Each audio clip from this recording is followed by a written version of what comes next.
Welcome to Spooky News for February 28th, 2020. Well, this month's getting ready to draw to a close, so that'll be 2 in the books, and let's get on with the spooky news.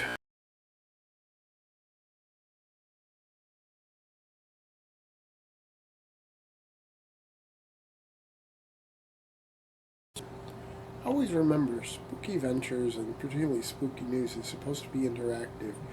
If you've got news items to share, send them to us at keepitspooky@spookyventures.com. If you've got comments, please leave them. Share the videos, like the videos. You know, subscribe to our channel. If you got ideas for videos you'd like to do, please let us know about that too. If you got something you want to have put in our playlists, you can send us a message about that too. I'll be glad to add them, as long as they fit the categories.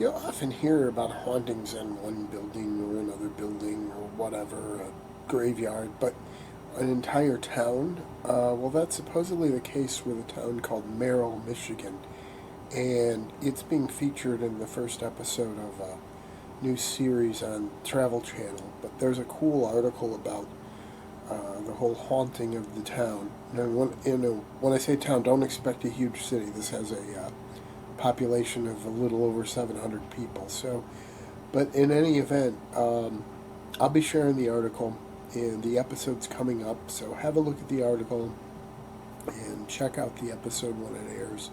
See what you think. Is there a whole haunted town, and would you like to live there? Leave us a comment.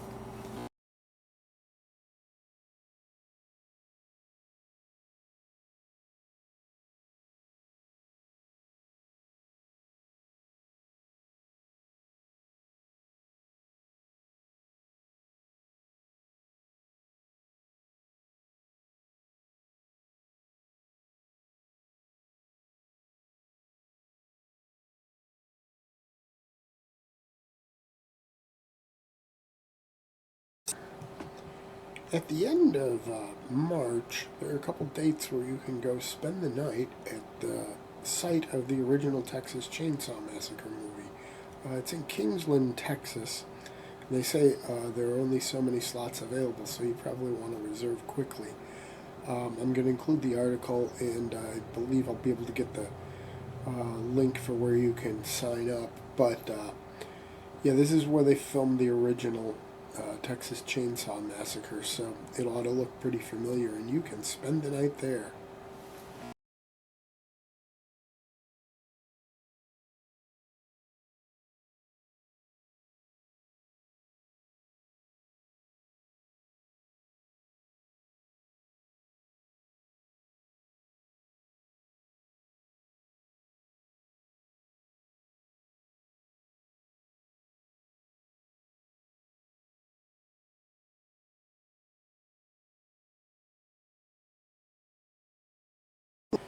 Have you heard of St. Louis's Fox Theater?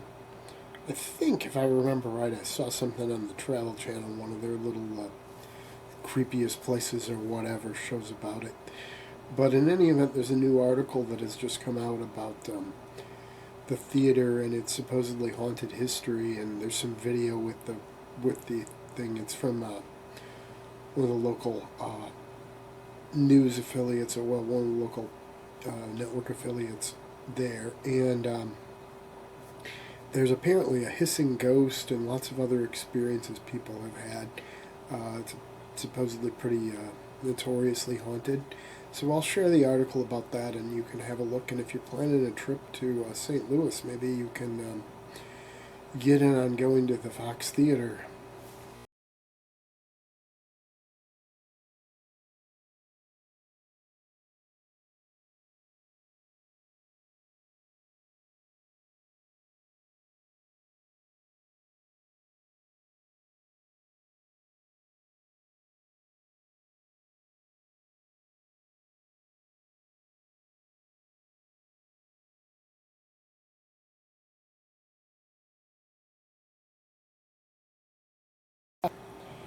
If you are traveling or planning to travel to Portland, Oregon, there is a place, as a horror fan, you definitely need to go.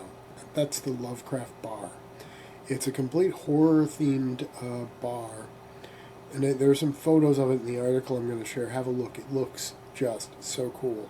It looks like a great place to go spend some time hanging out and soaking in the atmosphere. And you know what? I figure if you got a horror bar like that, it's going to attract the kind of people that you know. I don't know. I've talked to several people about it. I think the horror community is almost a tribe or a family, and I think you're going to find when you get there, you're part of that tribe and family, and those are the people who are there. So I think it's going to probably be a really fun place to go. I mean, I'm not sure how long it's been open, but the article just sort of surfaced recently, and it's well worth checking out. If I were going to be in Portland, you can bet I'd be spending some time there.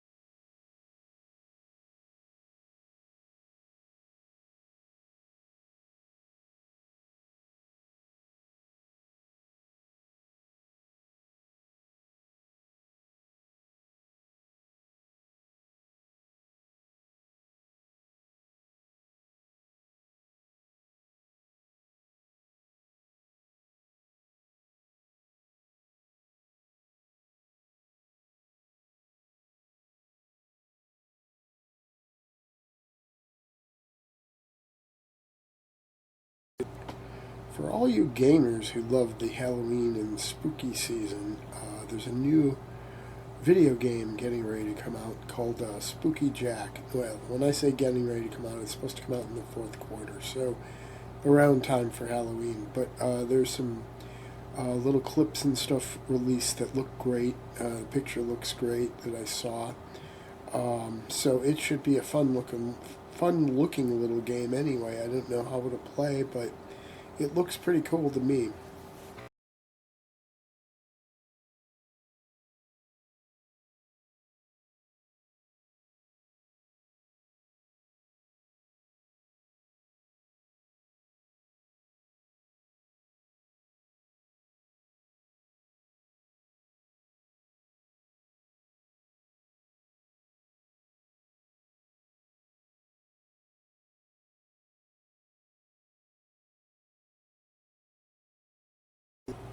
Fans of Are You Afraid of the Dark will be happy to know that the reboot of the show has just been given the green light for a second season at Nickelodeon. So, if you enjoyed the first season of the reboot, you're in store for more coming soon.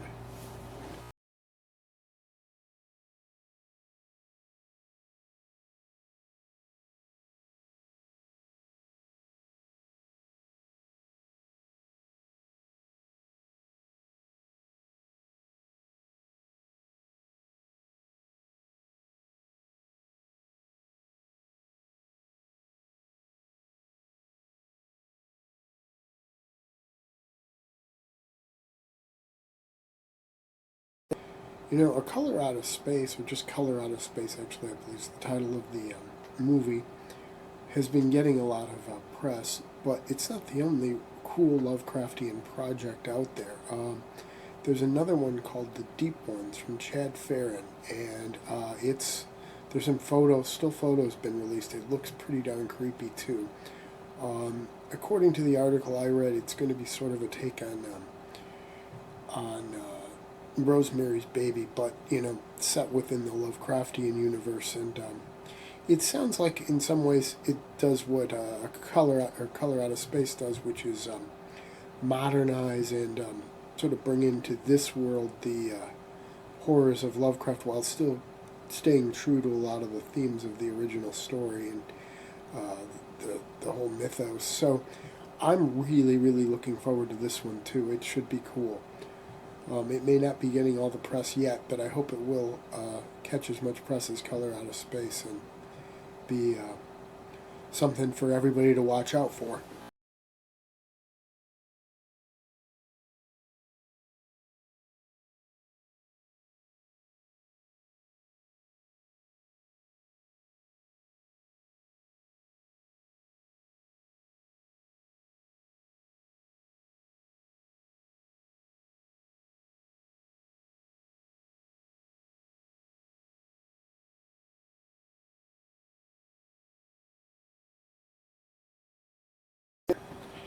So apparently there is a sequel to The Exorcist in the works. Now, I'm not quite sure what that means for this because there were several Exorcist movies that came out as sequels to the film, but none of them were directly tied to it. So I'm wondering if what they're going to be doing is sort of what was done with Terminator, the latest Terminator sequel, where they basically ignore the ones that came after. Well, in the case of the Terminator, they ignored everything that came after the second one. They may be going to ignore everything that came after the first one, although they only sort of loosely tied into the first one anyway, so maybe they can just have this one more of a direct tie-in, and the others still really exist in their cinematic canon, but we'll see what happens with it. But, you know, the original Exorcist film and the book, of course, were classics, so it'll be interesting to see what goes on with this, if they manage to preserve a lot of that while sort of updating and moving on.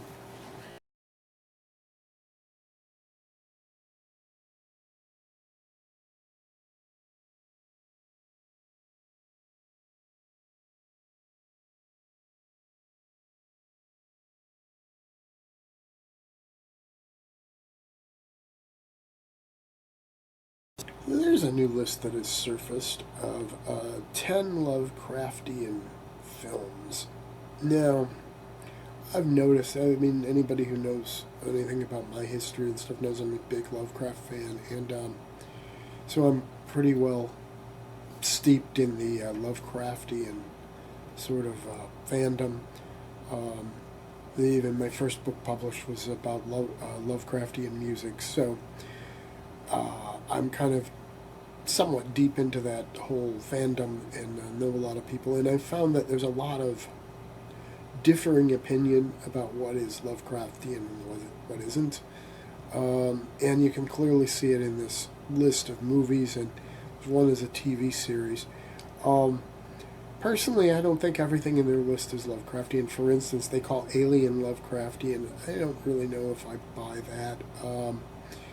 You know, a couple of other things on the list I just was kind of questionable. Now, a couple that I consider, but you know what? It's probably all going to be up to personal interpretation. One that I think they left off the list that I consider to be very Lovecraftian is Prince of Darkness from John Carpenter, which I've done a review video of before. It's my favorite horror film, and I just think the whole concept of bringing back the father who is the elder god from another dimension, god from another dimension, is about as Lovecraftian as you get. But they left that one off the list. They included like Alien, which I don't see the Lovecraftian thing. H.R. Geiger, of course, but not Lovecraft. There are several other movies on there that I really disagree with, or at least question them being on there. But two that they did include that I consider to be Lovecraftian: Event Horizon has a real Lovecraftian angle to it from my point of view, and also In the Mouth of Madness, which, I've read some people don't think it's all that Lovecraftian, and I suppose in some ways it's not, but on the other hand, there's a lot of Stephen King reference there, but on the other hand, Carpenter obviously felt so because he basically paid tribute to Lovecraft with the title, because he named it similar enough to At the Mountains of Madness by Lovecraft. So, in any event, have a look at the list. Leave some comments. Let me know what you think about the list.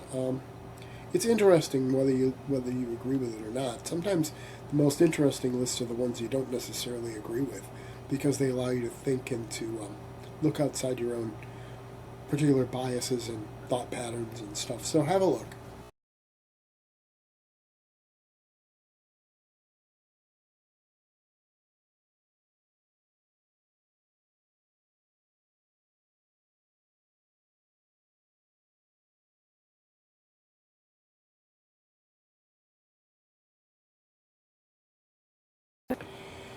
I don't know if everybody who's watching this will know, but at one point a while back, Universal was planning on creating sort of a Marvel Cinematic Universe, only the Universal classic horror film cinematic universe called the Dark Universe. Now the story is that that plan is pretty much gone now. Originally they were going to update a lot of their classic monster films and sort of link them all together in a shared universe. And it could be argued, since a lot of the characters interacted way back when, that it was already in a shared universe. Perhaps one of the earliest shared cinematic universes out there. But one of the movies they were working on was Bride of Frankenstein, and Angelina Jolie was going to star in it, and the thing sort of fell apart, and everybody just assumed the movie is dead, but apparently it's not a completely dead film yet. There actually is talk about still doing a version, although a lot lower budget than what was originally planned, and I don't know, we'll see if it's going to happen. A lot of things go on from the planning stages to actually getting a movie out. Look at Guillermo del Toro's At the Mountain of Madness. That's been rumored for, at least a decade. So we'll see what happens. Hopefully this Bride of Frankenstein comes out and it's a good flick.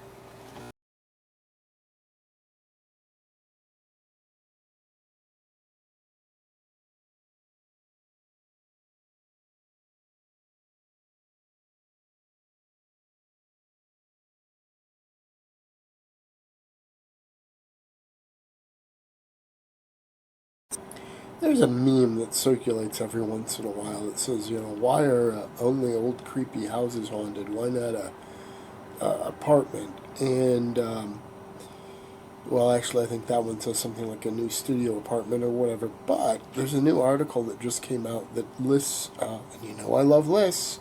It lists a number of horror films that are set in apartment buildings, from Rosemary's Baby to Ghostbusters. Ghostbusters being horror comedy, but there's a whole list of them, 10 of them. So have a look at the list and see what you think.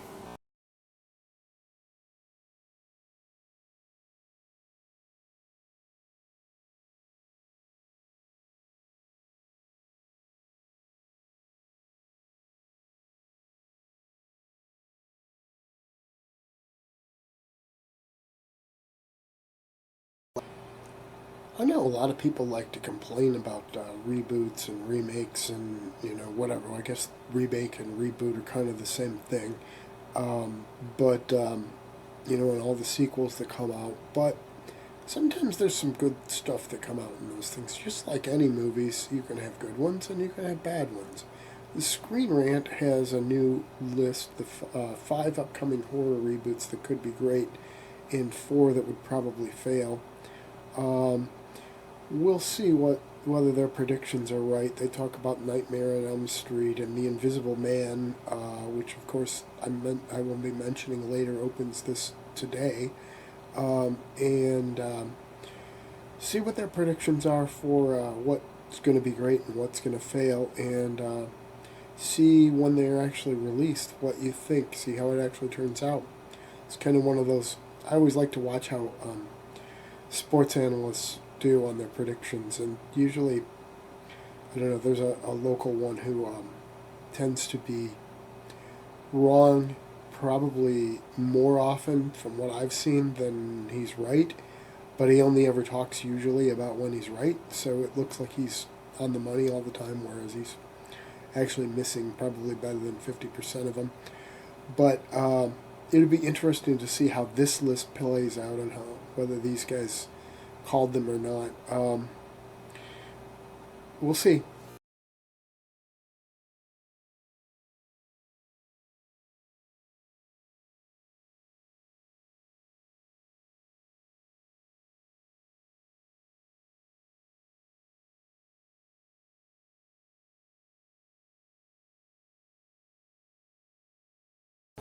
Uh, a couple weeks ago, I talked about an article that said that that Nicolas Cage may be becoming the new Vincent Price, and clearly he's starting to do quite a bit of horror.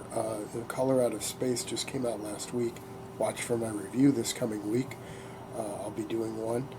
At least it came out on home video this week. It was out in theaters earlier in the year for a limited run. But in any event, Cage has also done now a new upcoming horror film called Wally's World, and it's about an amusement park, and some photos and footage and an article about it have just emerged. So have a look at the article and the pictures, and see, maybe we're about to see a new renaissance for Nicolas Cage in horror movies. Maybe he's found a new niche.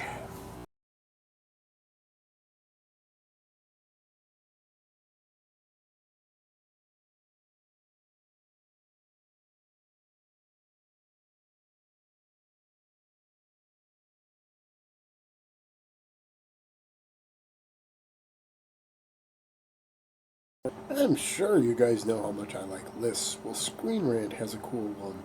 10 famous actors who starred in horror movies, or started in horror movies, sorry. Includes Kevin Bacon, Johnny Depp, Jennifer Aniston. So I've given you 3 of them. There's 7 more, and go in and read the details. Um, Pretty cool list, and I knew most of these, if not all of them. Although some of them I saw the actors in a movie, in the horror movie, and didn't realize it was how they got their start. But in any event, check it out. Cool list.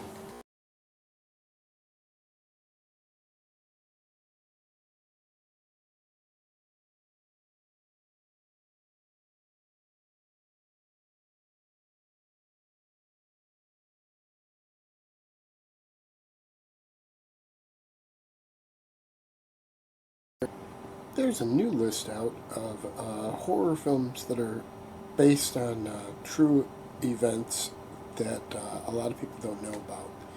And I'm going to be sharing the article. Have a look at it. There's everything from Scream to one I disagree with people not knowing about, which is Psycho.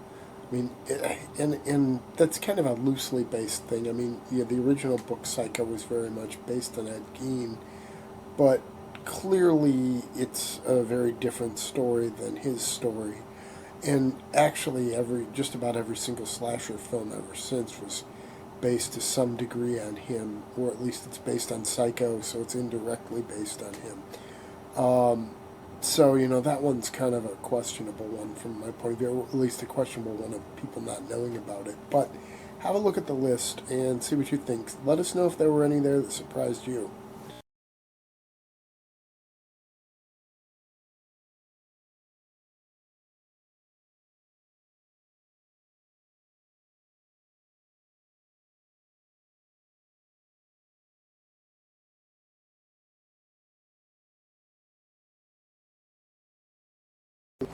There is one new horror movie opening this weekend, and that's the new Invisible Man film. I know a lot of people have been not so happy about the trailer and stuff. I personally think it looks pretty cool. I'm kind of anxious to see what everybody thinks of it. If you get out this weekend and see it, please leave a comment on this video letting us know what your thoughts were on it. I know I probably won't see it till it comes out to home video, so I'm anxious to hear what everybody's thinking about it.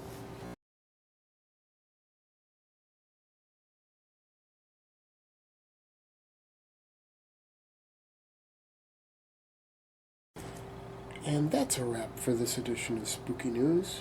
Please tune in next week for more.